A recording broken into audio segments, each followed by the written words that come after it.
بسم اللہ الرحمن الرحیم۔ جب پیغمبر اسلام حضرت محمد صلی اللہ علیہ وسلم نے حارث بن عمیر رضی اللہ تعالیٰ عنہ کی شہادت کا بدلہ لینے کے لیے 3000 سپاہیوں پر مشتمل ایک فوج غسان کی طرف روانہ کر دی تو اتفاق سے انہی دنوں رومت الصغریٰ کا بادشاہ ایران پر حملہ کرنے کی سوچ رہا تھا۔ اسی مقصد کے تحت اس نے 1 لاکھ تجربے کار سپاہیوں پر مشتمل ایک عظیم فوج تیار کر لی تھی۔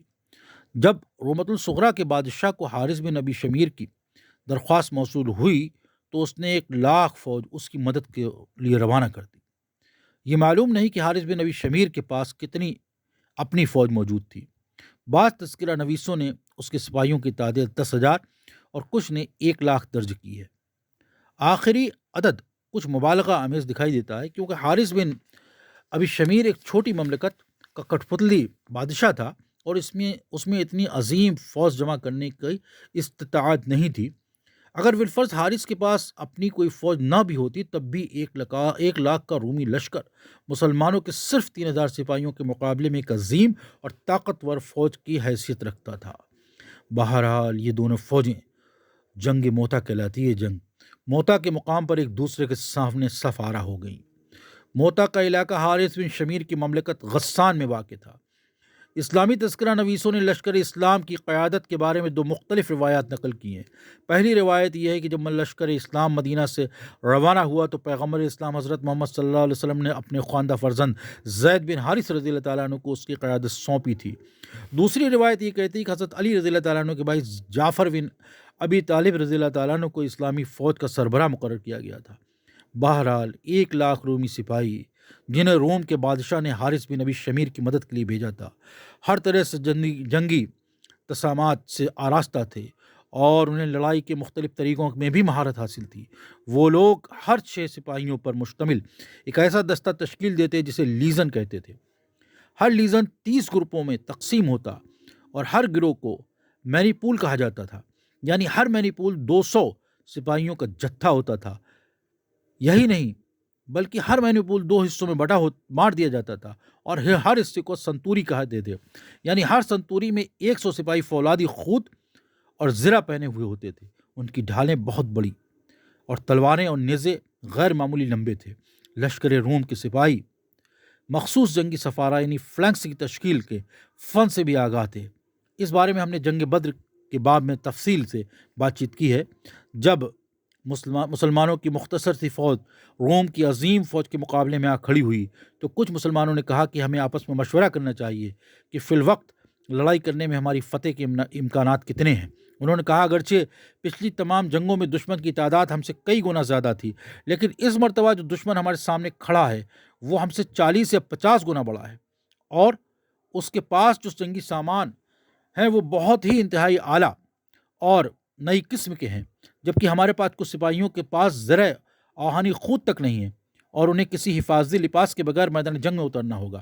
اسلامی فوج کے سپہ سالار زید بن حارث رضی اللہ تعالیٰ عنہ اور جعفر بن ابی طالب رضی اللہ تعالیٰ عنہ ان دونوں نے پرزوش انداز میں جواب دیا کہ ہم اللہ کی راہ میں لڑنے آئے ہیں اور اگر دشمن کو مار ڈالیں یا فتح یاب ہوں تو ہمارا انعام بہشت ہے، لیکن اگر خود مر جائیں اور مغلوب ہو جائیں تو بھی ہمیں بہشت نصیب ہوگی۔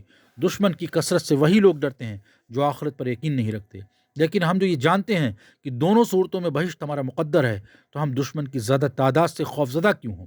حضرت زید بن حارث رضی اللہ تعالیٰ عنہ نے ان الفاظ سے مسلمانوں میں نیا جوش اور بلبلہ پیدا کر دیا اور وہ بے خوف ہو کر کے لڑائی کے لیے تیار ہو گئے، یا یہ کہا جائے کہ موت کا استقبال کرنے کو تیار ہو گئے۔ مسلمانوں نے جنگ شروع ہونے سے پہلے ہی وہی حکمت عملی اختیار کی کہ جسے پچھلی جنگوں میں آزماتے آئے تھے، یعنی انہوں نے فلنکس کی شکل میں اپنی صفیں آراستہ کیں، لیکن اس بار مذکورہ صف آرائی کا مطلوبہ نتائج حاصل نہ ہو سکے۔ وجہ یہ تھی کہ رومی سپاہی بھی اس فن سے آگاہ تھے، اس کے علاوہ ان کے جنگی ہتھیار مسلمانوں کے ہتھیاروں سے کہیں بہتر اور ترقی یافتہ تھے۔ انہیں نیزہ پھینکنے میں بھی خاص مہارت حاصل تھی۔ جب لڑائی شروع ہوئی تو جنگ کے ابتدائی لمحات میں ہی حضرت زید بن حارث رضی اللہ تعالیٰ عنہ شہید ہو گئے اور ان کی جگہ جعفر بن ابی طالب رضی اللہ تعالیٰ عنہ نے اسلامی فوج کی کمال سنبھالی۔ وہ مسلسل تلوار چلا رہے تھے اور اپنی سپاہیوں کو مختلف ہدایات بھی جاری کر رہے تھے۔ انہی کی قیادت میں اسلامی فوج لڑتے لڑتے موتا کے مقام تک پہنچ چکی تھی۔ اس مقام پر جعفر بن ابی طالب رضی اللہ تعالیٰ عنہ ایسی حالت میں شہید ہوئے کہ ان کے دونوں ہاتھ کٹ کر گر چکے تھے، لیکن اس کے باوجود وہ آخری دم تک ٹانگوں کی مدد سے لڑتے رہے۔ جعفر بن ابی طالب رضی اللہ تعالیٰ عنہ کی وفات کے بعد عبداللہ بن رواحہ رضی اللہ تعالیٰ عنہ، جن کا تعلق انصار سے تھا، اسلام کے سپہ سالار مقرر ہوئے۔ عبداللہ بن رواحہ رضی اللہ تعالیٰ عنہ نے مسلمان سپاہیوں کا حوصلہ بڑھانے اور ان کے عزم اور ہمت کو تقویت پہنچانے کی غرض سے بڑی دلنشی آواز میں قرآنی آیات کی تلاوت شروع کر دی۔ وہ ایسی آیات کی تلاوت کر رہے تھے جس میں جہاد اور اسلام کی راہ میں جانفشانی کرتے ہوئے اور بہشت میں جانے کا ذکر تھا۔ تاہم وہ اسی حالت میں تلوار بھی چلا رہے تھے اور مسلمانوں کو خبردار بھی کرتے جا رہے تھے کہ وہ اپنی صفوں میں قائم رہیں اور مکمل اتحاد اور یکجہتی کے ساتھ دشمن کا مقابلہ کریں۔ اگر مسلمان اس جو جنگ محتہ کے نام سے مشہور ہے، اپنی صفوں کو منظم دستوں کی شکل میں برقرار نہ رکھتے تو بلا شبہ سب کے سب جاں بحق ہو جاتے۔ جو چیز اس بات کا سبب بنی کہ مسلمانوں کی مٹھی بھر فوج اپنے سے کئی گنا بڑی اور طاقتور فوج کے سامنے شام تک پائیداری کرتی رہی، یہی تھی کہ انہوں نے اپنی صفوں کو نہ ٹوٹنے دیا اور فلینکس جیسی مخصوص صف بندی برقرار رکھی۔ جب عصر کا وقت ہوا تو عبداللہ بن رواحہ رضی اللہ تعالیٰ عنہ بھی شہید ہو گئے اور خالد بن ولید رضی اللہ تعالیٰ عنہ نے سپاہ اسلام کی قیادت سنبھال لی۔ کچھ روایت میں آیا ہے کہ جنگ محتہ صرف ایک دن میں ہی ختم ہو گئی، جبکہ کچھ روایات کہتی ہیں کہ جنگ دوسرے دن بھی جاری رہی۔ میرا خیال ہے کہ جنگ محتہ اسی دن کہ جب خالد بن ولید رضی اللہ تعالیٰ عنہ نے لشکر اسلام کی قیادت سنبھالی ختم ہو گئی تھی۔ اگر اسی دن جنگ کا خاتمہ نہ ہوتا اور مسلمان اگلے دن بھی رومیوں سے لڑتے تو انہیں بھاری جانی نقصان اٹھانا پڑتا۔ دو باتیں ایسی تھیں جو اس کی وجہ بنی کہ مسلمانوں کی مٹھی بھر فوج اس دن شام تک اپنے پیروں پر کھڑی رہی اور اس کی کمر خم نہ ہوئی، تو اس میں سے ایک خالد بن ولید رضی اللہ تعالیٰ عنہ کی بے مثال قیادت اور جنگی لیاقت قابلیت تھی۔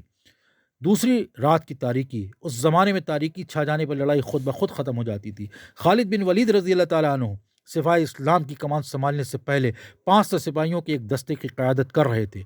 ان کی بے مثال طاقت کا اندازہ اس بات سے ہو سکتا ہے کہ جنگ کے آغاز سے اس کے ختم خاتمے تک 9 مضبوط تلواریں ان کے ہاتھ سے ٹوٹ کر بکھر چکی تھیں، یعنی انہوں نے 9 مرتبہ اپنی تلوار بدلی تھی۔ بہرحال جب انہوں نے اسلامی فوج کی قیادت سنبھالی تو مسلمانوں کے دستوں کو نئے سرے سے منظم کیا اور دشمن پر تابڑ توڑ حملے کا فرمان جاری کر دیا۔ اس وقت تک مسلمانوں میں کے 6 فوجی دستوں میں سے 3 مکمل طور پر ختم ہو چکے تھے، یعنی 1500 مسلمان سپاہی شہید ہو چکے تھے، لیکن خالد بن ولید رضی اللہ تعالیٰ عنہ نے باقی ماندہ فوج کو منظم کرنے کے بعد حملہ کر دیا اور اتنی تیزی سے پیش رفت کی کہ پہلے ہی حملے میں حارث بن ابی شمیر کے سپہ سالار کو موت کے گھاٹ اتار دیا۔ اس شخص کا نام ملک بن ولادی تھا۔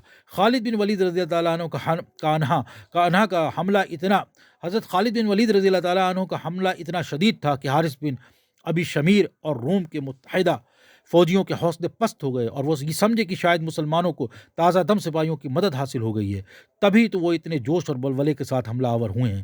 ان کا پیچھے ہٹنا شروع کر دیا انہوں نے، اور اسی دوران میں رات کی تاریکی پھیل گئی۔ خالد بن ولید رضی اللہ تعالیٰ عنہ بھی اپنے باقی ماندہ فوج کے ساتھ مدینے کی طرف روانہ ہو گئے۔ اس جنگ میں مسلمانوں کو 2000 انسانی جانوں کا نقصان اٹھانا پڑا، یعنی اسلامی فوج کے تقریباً 70% سپاہی شہید ہو گئے تھے۔ شہید ہونے والوں میں 2 انتہائی برجستہ شخصیتیں بھی شامل تھیں۔ ایک جعفر بن ابی طالب رضی اللہ تعالیٰ عنہ جو بچپن سے پیغمبر اسلام حضرت محمد صلی اللہ علیہ وسلم کے ساتھ پلے بڑے تھے اور ان کے رضائی بھائی سمجھے جاتے تھے۔ دوسری شخصیت زید بن حارث رضی اللہ تعالیٰ عنہ جو دراصل آزاد شدہ غلام تھے۔ حضرت محمد صلی اللہ علیہ وسلم نے انہیں اپنی فرزندی میں لے لیا تھا۔ زید بن حارث رضی اللہ تعالیٰ عنہ سب سے پہلے اسلام لانے والے دنیا کے ابتدائی 4 مسلمانوں میں سے ایک تھے۔